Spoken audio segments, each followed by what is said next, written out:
bingung kalau turun bala, turun musibah. Karena kita kadang-kadang biarin aja, ada orang ngomong biarin aja.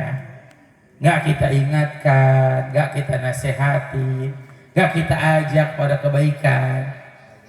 Minimal nggak ada rasa kita sedih gitu ngelihat saudara kita ngelakuin dosa secara terang-terangan. Ini nyata, ini hak Allah yang banyak dipermainkan. Jangan bingung. Saya nggak bingung Pak Bu, di Cianjur itu gempa, nggak bingung. Sampai sekarang, semalam itu sampai disebutkan masih gempa. Nggak bingung, kenapa nggak bingung? Yang saya lagi bingungin lagi, kalau di sana mungkin nggak kelihatan, di kampung kita ini banyak dosa, terang-terangan kita biasa aja. Ini yang kita takut. Takut Allah Subhanahu Wa Taala marah, murka, tanpa kita sadari kalau Allah turunkan bala. Berapa banyak kampung-kampung kita, apalagi tempat saya di Jakarta, Masya Allah, orang ngelakuin dosa biasa aja lumrah. Di media sosial aja berapa banyak orang sekarang bangga sama dosa, bangga sama maksiat, bangga. Seakan-akan mereka nggak sadar ada Allah, ada Tuhan yang menyaksikan, ada yang melihat, ada yang mengatur kehidupan. Makanya disebutkan la ta'til bala illa bidzanab. Tidaklah datangnya satu ujian, musibah, bala kecuali dengan dosa. Hak-hak Allah yang dipermainkan. Kalau kita urut, apa masalahnya? Karena jauh dari akhlaknya Rasulullah. Jangan kita ikutin, jangan kita teladani. Anak kita senang lihat YouTube, lihat artis yang ngelakuin dosa, anak kita liatin.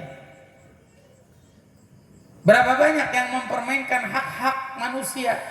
Anak mempermainkan hak orang tua. Berapa banyak orang tua yang sedih punya anak nakal, durhaka, tidak memiliki akhlak dan adab.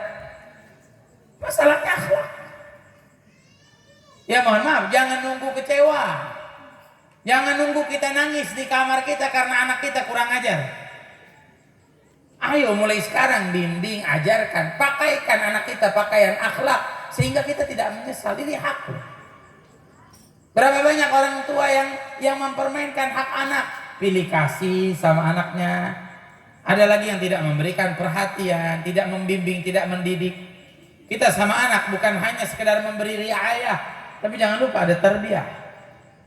Ada riayah, ada tarbiyah. Kalau riayah itu perhatian, makannya anak kita, pakaiannya anak kita, tempat tinggalnya anak kita. Kita banyak perhatian pada itu. Kalau ini semua bisa kasih. Orang kafir, orang non-muslim, dia bisa memberikan perhatian kepada anaknya yang mungkin jauh lebih bagus dari perhatian kita. Dia bisa memberikan pakaian yang mungkin lebih layak dari yang kita berikan untuk anak kita. Tapi mohon maaf, tarbiyah, pendidikan tidak akan bisa kita berikan kecuali dari orang-orang yang berakhlak, yang tidak jauh dari Rasulullah, yang gak keluar dari jalurnya Nabi Muhammad. Makanya mohon maaf saya sampaikan, anak cium tangan orang tua itu haknya orang tua. Kalau kita kepengen punya anak kita soleh solehah, mulai dari hal yang kecil. Anak kita nyium tangan, biar benar nyium tangannya. Kalau anak cium tangan sama orang tua tanpa kita sadari, maka ada rahasia Allah. Allah akan tumbuhkan di hati anak rasa hormat pada orang tua. Yang penting nyiumnya benar, nggak salah. Oh ada yang salah, ada orang yang nyium bukannya dicium tapi ditaruh di jidat, begini salah itu. Apalagi taruh pipi, salah itu. Tapi cium. Karena di situ ada bentuk penghormatan tumbuh dalam hati tanpa kita sadari. Makanya orang-orang soleh itu ngedidik anak mereka nggak pakai ucapan, nggak bilang nak saya orang tua kamu hormatin saya, enggak. Tapi dengan anak itu cium tangan, maka anak itu akan tumbuh rasa hormat pada orang tua. Tapi berapa banyak anak kita sekarang kalau nggak disuruh nggak mau cium tangan, nunggu disuruh. Ada sebagian anak muda cium tangan sama orang tua setahun sekali, Idul Fitri doang. Ada. Mohon maaf, bapak ibu yang punya anak, kita meluk anak, kita nyium anak, itu haknya anak. Di mana dulu Rasulullah Sallallahu Alaihi Wasallam dipeluk anak cucunya, Al Hasan wal Husain dipeluk oleh Nabi, dicium oleh Nabi. Sampai dalam riwayat Nabi Sallallahu Alaihi Wasallam itu pernah naik ke atas pundaknya Nabi Al Hasan wal Husain. Nabi itu bercanda dengan cucunya, hak. Sampai pernah Nabi SAW tiduran, Sayyidina Hasan tidur di dada Nabi sampai mengompol dada Nabi. Nabi nggak marah. Sampai ketika Sayyidina Anas bin Malik, khadim Nabi, pembantu Nabi, mau angkat Sayyidina Hasan, baru Nabi melek. Nabi katakan, la ama tadri man ada ibni hadha faqad adani. Apa kamu tidak tahu siapa yang nyakitin cucu saya ini nyakitin saya, kata Nabi Muhammad. Orang kita sekarang demen nyakitin cucu Nabi. Sayyidina Husain pernah Rasulullah sampai sujud lama. Sampai sahabat berpikir, Rasulullah, apa Rasulullah meninggal sujud lama. Tak lama Rasulullah bangun dari sujud menyelesaikan sholatnya. Selesai sholat Rasulullah tanya, ata'jabuna min tuli sujudi. Apa kalian bingung dengan panjangnya sujud saya? Bala ya Rasulullah. Iya ya Rasulullah. Kenapa? Tadi waktu saya sujud, cucu saya Al-Husain datang. Naik ke atas pundak saya tidak mau bangun dari sujud sampai dia pergi. Saya takut saya bangun dari sujud dan dia terjatuh, saya menyakitinya. Akhlaknya Nabi kita Muhammad. Orang kita sekarang kalau lagi sholat, anaknya lewat, lagi sholat, mohon maaf, kita jauh dari akhlak Nabi, jauh dari akhlak Rasulullah sama anak. Emang Rasulullah pernah bentak anak, pernah ngomel sama anak? Enggak Pak Bu. Makanya Bapak Ibu jangan pernah ngomel sama anak, jangan pernah bentak anak. Nggak ada manfaatnya, saya yang sebut, nggak ada manfaatnya. Kita bentak anak kita besok kalau bentak yang lain. Nular. Lihat bagaimana pendidikan orang-orang soleh. Orang-orang soleh mendidik nggak pernah membentak anaknya. Negurnya juga enak, nasihatin anaknya enak, nggak pakai bentakan, nggak pakai omelan. Orang kita sekarang kalau negur, masya Allah, dibentak-bentak. Saya mau tanya, kalau marah-marah diangkat suaranya ya, betul nggak? Kalau kita marah sama anak teriak nggak? Padahal anak kita di depan kita ini. Anak kita di depan kita loh. Kenapa Bapak Ibu mesti teriak? Orangnya ada di depan. Teriak itu mestinya sama yang jauh. Kalau jauh kita teriak. Kalau di depan kita kenapa mesti teriak? Ini menandakan jauhnya hati. Jadi kalau kita marah sama anak kita, bukan anak kita akan semakin dekat dengan kita atau patuh kepada kita. Justru anak kita akan semakin jauh dari kita. Ini logikanya. Karena posisinya dekat tapi kita bentak, kita marah-marah. Mohon maaf kalau kita memasukkan ucapan atau nasihat yang insya Allah akan masuk dari hati ke hati, maka bahkan tanpa bahasa pun, tanpa ucapan pun bisa masuk. Orang-orang soleh kalau dulu nasihatin anaknya cuma ngeliat. Berapa banyak orang tua yang kalau anaknya nakal cuma diliatin, anaknya langsung takut, segan, hormat. Ini bahasa yang luar biasa, bahasa cinta. Nggak pakai ucapan lagi, nggak pakai kata-kata, apalagi suara yang diangkat, nggak pakai. Makanya ayo saya pesan, jangan jauhkan akhlak sampai apa? Sampai kita mempermainkan hak. Mohon maaf hadirin hadirat, jangan nunggu nyesel nanti. Kalau kita nggak dari sekarang mengajarkan akhlak, membimbing akhlak keluarga kita, nanti suatu saat kita akan nyesel. Berapa banyak suami yang mempermainkan hak istri, istri mempermainkan hak suami. Masalahnya akhlak. Yang kedua, kalau orang tidak mau mengamalkan akhlak Nabi Muhammad, apa yang terjadi? Ta'assuban fil ara, orang-orang itu akan fanatik buta dengan pendapat. Berapa banyak orang kita sekarang kata ustadz saya, kata guru saya, yang lain salah semua, gurunya doang yang benar. Kan ada sekarang bicara di YouTube, saya lihat ada orang bicara di YouTube. Bukan kiai, bukan ustadz, bukan alim. Bicara di YouTube tentang Islam, seakan-akan Islamnya dia yang benar, terus kita salah semuanya. Ini bahaya loh. Ini namanya fanatik. Ya mohon maaf saya sebut, cinta boleh, idola boleh, tapi jangan fanatik. Itu anak-anak sekolah yang tawuran, anak sekolah sama sekolah tawuran, fanatik. Saya sebut ya, supporter bola ada yang tawuran, fanatik. Saya bilang yang tawuran ya, fanatik. Kenapa membela idola? Cintanya. Boleh kita beridola, boleh kita cinta, tapi jangan pernah menyampingkan akhlak. Kalau kita cinta, menyampingkan akhlak rusak, gak akan selamat.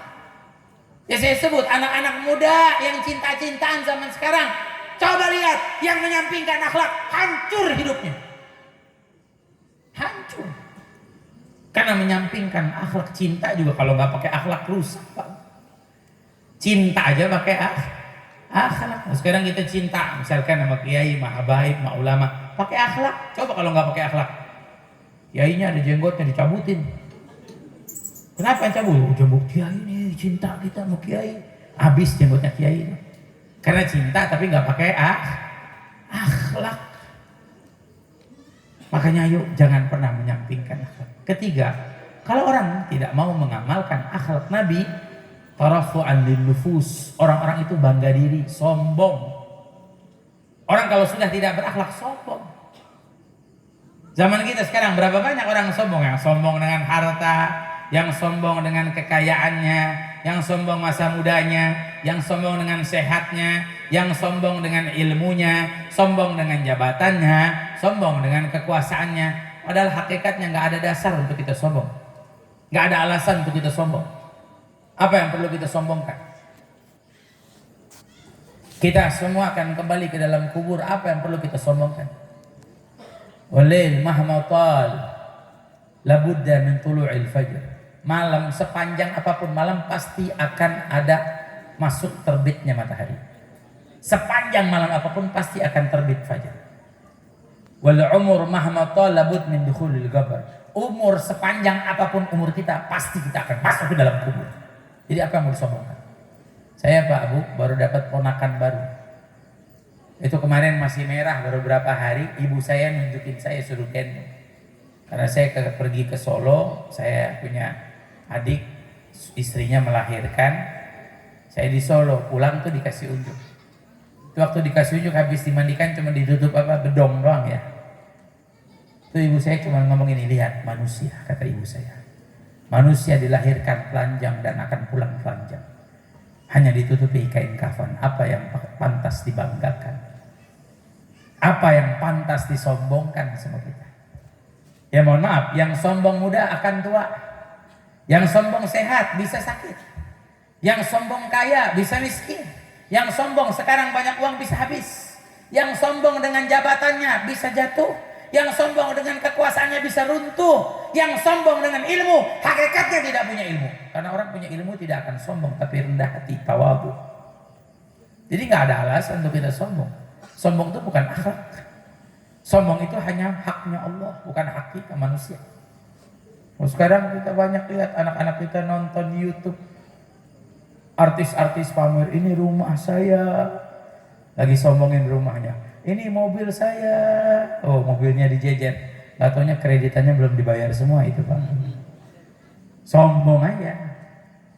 Makanya saya ajak, ayo jangan sampai kita jauh dari akhlaknya Nabi kita Muhammad sehingga mewariskan kesombongan. Keempat, kalau orang tidak mengamalkan akhlak Nabi, fasadan fil muamalah, rusak muamalah. Berapa banyak orang berselisih di jalan, macet jadi berantem. Ada orang parkir mobil, pagar rumah kita ketutup. Tetangga kita parkir mobil, pagar rumah kita ketutup. Bangun, lihat pagar rumah ketutup. Kalau kita nggak pakai akhlak, bawaannya marah-marah. Oh, nah apa ini tetangga? Parkir mobil, pagar rumah kita ditutup. Tapi kalau kita pakai akhlak, enggak. Kita bakal berpikir, ya Allah kesian si bapak tetangga kita. Kayaknya pulang kemalaman ngantuk. Dia pikir pagar rumahnya, ternyata pagar rumah kita ditutupin pakai mobilnya. Itu memahami akhlak. Makanya akhlak itu bawa keselamatan. Akhlak itu bawa kebaikan. Oh, kita yang kita cari apa? Kalau bukan kita pengen selamat dunia akhirat. Makanya saya ajak nih semua jamaah yang hadir. Kurang lebih saya lihat ada 2.000 orang ini, kurang lebih. Kurang lebih Pak Bu, kurangnya lebih banyak. Ini dari semua yang hadir nih. Coba ayo kita pulang dari majlis ini, dari maulid malam ini, mari kita bawa akhlaknya Nabi Muhammad. Kita praktekkan dalam hidup kita di rumah. Praktekin akhlak sama keluarga, akhlak sama tetangga, akhlak sama kerabat, akhlak sama sahabat. Bohong kalau nggak hidup kita lebih indah. Dan apalagi kalau semua umat Nabi cinta pada Nabi, merayakan maulid Nabi dan mengikuti Nabi, meneladani Nabi. Semua umat Nabi meneladani akhlak Nabi. maka sungguh kita hidup dalam keindahan, seakan-akan kita hidup di surga sebelum masuk surga. Tapi semua ya. Nah sekarang saya berharaplah nggak semuanya 1:2 yang hadir nih, karena saya tahu nggak semua yang hadir dengerin saya ceramah. Ada yang lagi masih main handphone, ada yang lagi ngobrol, ada yang lagi nyender di tembok. Yang nyender pahalanya bagi 2 ada sama tembok. Ya Pak Bu ya, ibu-ibu di sana lagi nyender. Ya, ini mungkin 1:2 yang hadir nih dari semua yang hadir. 1:2 yang hadir. Kita praktekkan akhlak Nabi. Bohong kalau nggak ada perubahan dalam kehidupan kita, dalam diri kita atau lingkungan kita. Saya sebut ya, 1:2 mengamalkan akhlak Nabi. Dulu ada satu ulama besar namanya Malik bin Dinar. Ulama ini miskin. Dari miskinnya sampai rumahnya itu temboknya retak-retak, bolong-bolong. Punya tetangga, tetangganya Yahudi, jahat. Dari jahatnya sampai itu kotoran kamar mandinya sengaja dialirkan ke rumahnya Malik bin Dinar. Sampai masuk tuh dari lubang tersebut, sampai rumahnya Malik bin Dinar itu basah dengan najis. Tapi Malik bin Dinar nggak pernah marah. Malik bin Dinar nggak pernah kesal, nggak pernah marah, nggak pernah tegur bahkan. Padahal punya hak negur. Mohon maaf Pak, ini rumah Bapak kotorannya mampir ke rumah saya. Punya hak. Tapi akhlak yang mulia dari Malik bin Dinar, negur saja enggak. Tiap hari cuma dibersihkan najis. Berapa lama? Sampai berlarut-larut, bertahun-tahun. Sampai orang Yahudi ini capek sendiri. Datang ke rumahnya Malik bin Dinar. Ya Malik, ada itu kau sabar talik. Hei Malik, saya nyakitin kamu tapi kok kamu sabar sama saya. Makanya mohon maaf ya hadirin hadirat, ini kita semua yang hadir, kalau ada orang jahat sama kita, berbuat buruk sama kita, suka ngomongin kita di belakang, suka ngomongin yang gak enak, suka ngejelekin kita, suka nyaci maki kita, biarin aja, jangan dibalas, nanti lama-lama capek sendiri. Emang jahat sama kita nggak pakai modal dia, modal kesel, modal gondok.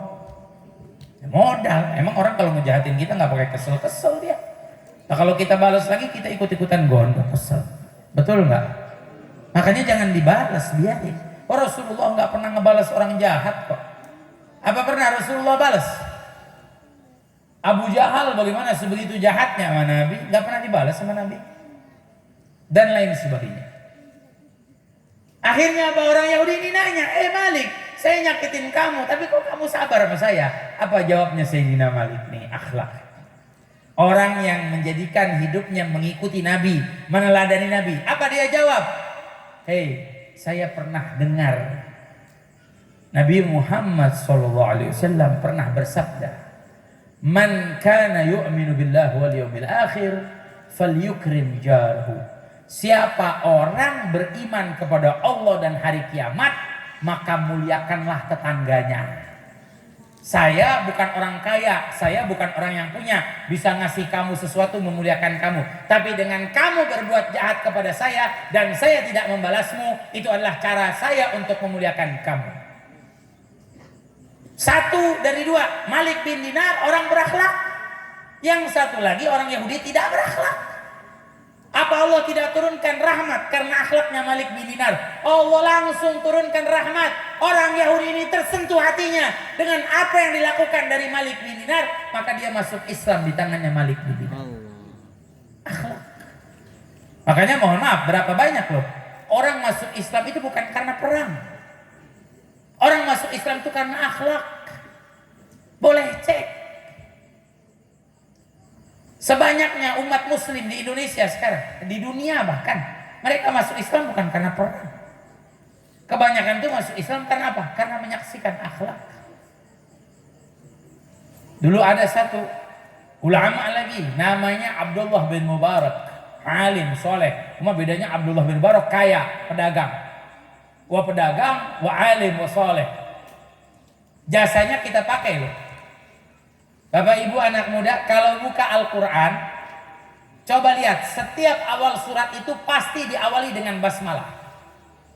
Kecuali surat At-Taubah. Ini pendapatnya Al-Imam Abdullah bin Mubarak yang saya sebutin. Abdullah bin Mubarak ini, beliau kaya raya, punya tetangga orang Yahudi miskin, terbalik nih. Tapi Abdullah bin Mubarak akhlaknya luar biasa. Itu kalau istrinya masak, orang Yahudi tetangganya sebelah dibagi, dikasih. Masak lebih dikasih. Sampai kapan? Sampai apa? Sampai kalau Abdullah bin Mubarak beli baju lebaran untuk anaknya, anaknya orang Yahudi dibelikan baju lebaran. Ya. Kira-kira ada nggak orang Karawang begitu? Saya. Tuh. Ya jangankan orang non Muslim tetangga kita, Muslim lebaran punya ketupat nggak punya ketupat kita nggak mau tahu, Pak. Ya beda, akhlak kita jauh dari mereka. Suatu hari ini orang Yahudi mau jual rumahnya. Yang namanya mau jual rumah, nawar sama tetangganya, Pak saya mau jual rumah nih. Nawarinlah yang pertama Abdullah bin Mubarak. Bahkan kalau rumah nempel itu dalam fikih ada namanya haqqus syufa'. Nawarin sama tetangga, mohon maaf saya mau jual rumah saya, kira bapak mau beli rumah saya, mungkin bapak mau memperluas rumah bapak. Itu nawarin, sunnah. Maka ditawarin sama orang Yahudi ini, saya mau jual rumah saya. Abdullah bin Mubarak kaget, kenapa mau dijual? Saya harus pindah, saya punya hutang sama orang, saya harus bayar hutang kepadanya, dan saya harus terpaksa pindah ke rumah yang lebih kecil, saya sewa. Berapa kamu mau jual? Saya mau jual 1.000 dinar. Kata Abdullah bin Mubarak, ya udah tunggu di sini ya sebentar. Abdullah bin Mubarak masuk ke dalam rumah, ambil uang 1.000 dinar, didatangi orang Yahudi, ini uang 1.000 dinar untuk kamu, kamu jangan pindah, tetap tinggal di sini, tinggallah di sini dan bayarkan hutang kamu, jangan pindah, tetap tinggal sini. Masya Allah, orang Yahudi bukan Muslim, non Muslim. Baiknya sampai seperti itu. Lewat berapa bulan, ini orang Yahudi perlu uang lagi. Maka dia ingin menjual rumahnya, tapi nggak ngomong sama Abdullah bin Mubarak karena nggak enak, takut dibantuin lagi. Dia ngomong sama tetangga-tetangga yang lain, hei tetangga-tetangga, saya mau jual rumah saya perlu uang. Kata tetangga yang lain, mau dijual berapa? Saya mau jual 2.000 dinar. Kaget tetangganya, lah kok 2.000 dinar? Perasaan baru kemarin mau jual 1.000 dinar, kok sekarang mau jual 2.000, naiknya 2 kali lipat. Apa kata orang Yahudi ini? Orang Yahudi ini bilang, saya mau jual 2.000 dinar, 1.000 pertama harga rumah, 1.000 kedua harga kamu kalau tinggal di rumah ini bisa bertetangga dengan Abdullah bin Mubarak, kamu gak bakal dapetin tetangga yang lebih baik dari dia. Ini tetangganya dijual sama dia, Pak Bu. Hebat ini orang Yahudi. Sampai ke telinganya Abdullah bin Mubarak. Abdullah bin Mubarak di pasar dengar kabar tetangganya orang Yahudi mau jual rumahnya 2.000 dinar. Lari dari pasar, ambil uang 2.000 dinar, didatangi orang Yahudi. Saya dengar kamu mau jual rumah kamu 2.000 dinar. Ini saya bawakan uang 2.000 dinar. Kamu jangan pindah, tetap tinggal di sini. Jadilah tetangga saya. Kalau kamu perlu apapun, kamu perlu uang berapapun, bilang sama saya akan berikan, kata Abdullah bin Mubarak. Kira-kira di Karawang ada nggak yang kayak begini? Kalau ada, saya mau tinggal di sebelahnya, Pak Bu. Ya kalau ada, mas saya mau tinggal di sebelahnya ya. Baik banget, ini sama orang Yahudi loh. Makanya mohon maaf, saya bingung. Siapa yang ngajarin kita jahat sama tetangga? Siapa yang ngajarin kita berperilaku buruk sama tetangga? Sama non muslim aja kita nggak pernah diajarin buruk perilaku kita, apalagi sama tetangga muslim. Pemikiran dari mana orang kita sampai tega berbuat buruk sama tetangga? Makanya bapak yang sholat di masjid, tanya-tanya Pak, kalau tetangga 3 hari 4 hari nggak kelihatan di masjid, tanya, mana si bapak Fulan kok tumben nggak sholat di masjid? Cari tahu kabar tetangga kita. Ibu biasa pergi ke pasar, 3 hari 4 hari nggak ketemu ibu-ibu yang biasa tetangga kita ada di pasar, tanyain kemana? Mungkin dia nggak ke pasar, nggak punya uang, Pak Bu. Ayo, ya mohon maaf saya sampaikan. Sedih loh, kita lihat berita ada satu keluarga mati dalam rumah, nggak ada yang tahu satu kampung. Sampai berbulan-bulan. Ini masalah. Bukan hal sepele. Mau kematiannya karena apapun atau alasan apapun, memang itu bukan urusan kita. Tapi hak mereka tetangga. Akhlak yang diajarkan oleh Nabi kita Muhammad. Makanya saya ajak nih, ayo jamaah Majelis Nurul Kasyaf, jamaah hadirin semua, ayo Kita ikuti Rasulullah, udah nggak usah ngikutin yang lain.